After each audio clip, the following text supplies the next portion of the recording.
నాటకం చూడాల్సి వస్తే ముందు వరుసలో కూర్చుంటాం. అదే సినిమా చూడాల్సి వస్తే వెనుక వరుసలో కూర్చుంటాం. ముందు వెనుక అన్నవి సాపేక్షం. సబ్బును తయారు చేయాలంటే ఆయిల్ కావాలి. అదే చేతికి అంటిన ఆయిల్ని పోగొట్టుకోవాలంటే సబ్బు కావాలి. చిత్రంగా ఉంది కదూ, జీవితం కూడా ఇంతే. సమస్య వచ్చి పడింది, జీవితం అయిపోయింది అనుకోకూడదు. దానిని ఓ మలుపుగా భావించాలి.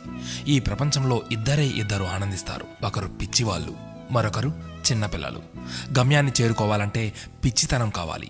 చేరుకున్న గమ్యాన్ని ఆనందించాలంటే చిన్నపిల్లలైపోవాలి. తాళంతో పాటే తాళం చెవి కూడా తయారు చేయబడుతుంది.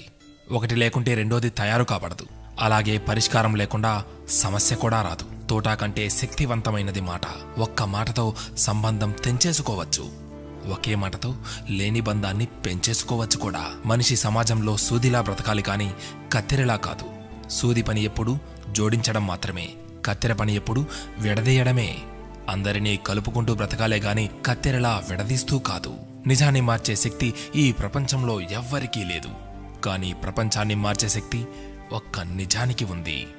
నీవు సంతోషంగా ఉన్నావంటే నీకు సమస్యల్లేవని కాదు, వాటిని ఎదుర్కోగల శక్తి, ధైర్యం నీకున్నాయని అర్థం. స్నేహితుడిని నీ దుఃఖ సమయంలోనూ, యోధుడిని యుద్ధంలోనూ, భార్యను పేదరికంలోనూ, గొప్ప వ్యక్తిని అతని వినయంలోనూ పరీక్షించాలి. చేసిన తప్పుకు క్షమాపణ అడిగినవాడు ధైర్యవంతుడు. ఎదుటి వారి తప్పును క్షమించగలిగిన వాడు బలవంతుడు. కష్టం అందరికీ శత్రువే, కానీ కష్టాన్ని కూడా చిరునవ్వుతో స్వీకరిస్తే అది సుఖమై నిన్ను ప్రేమిస్తుంది. ఓటమి లేనివాడికి అనుభవం రాదు, అనుభవం లేనివాడికి జ్ఞానం రాదు. గెలిచినప్పుడు గెలుపును స్వీకరించు, ఓడినప్పుడు పాఠాన్ని స్వీకరించు. ఓడిపోయి విశ్రాంతి తీసుకుంటున్నప్పుడు ఆ ఓటమి నేర్పిన పాఠాన్ని చదువుకో. నీవే గెలుస్తావు. ఎవరికైనా ఉండేది రోజుకు 24 గంటలు మాత్రమే. గెలిచేవాడు ఆ 24 గంటలు కష్టపడుతుంటాడు. ఓడేవాడు ఆ 24 గంటలు ఎలా కష్టపడాలా అని ఆలోచిస్తుంటాడు. అంతే తేడా.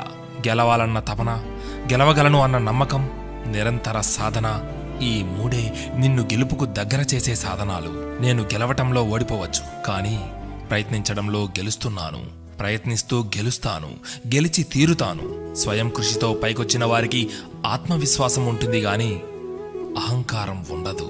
ఏమంటారు?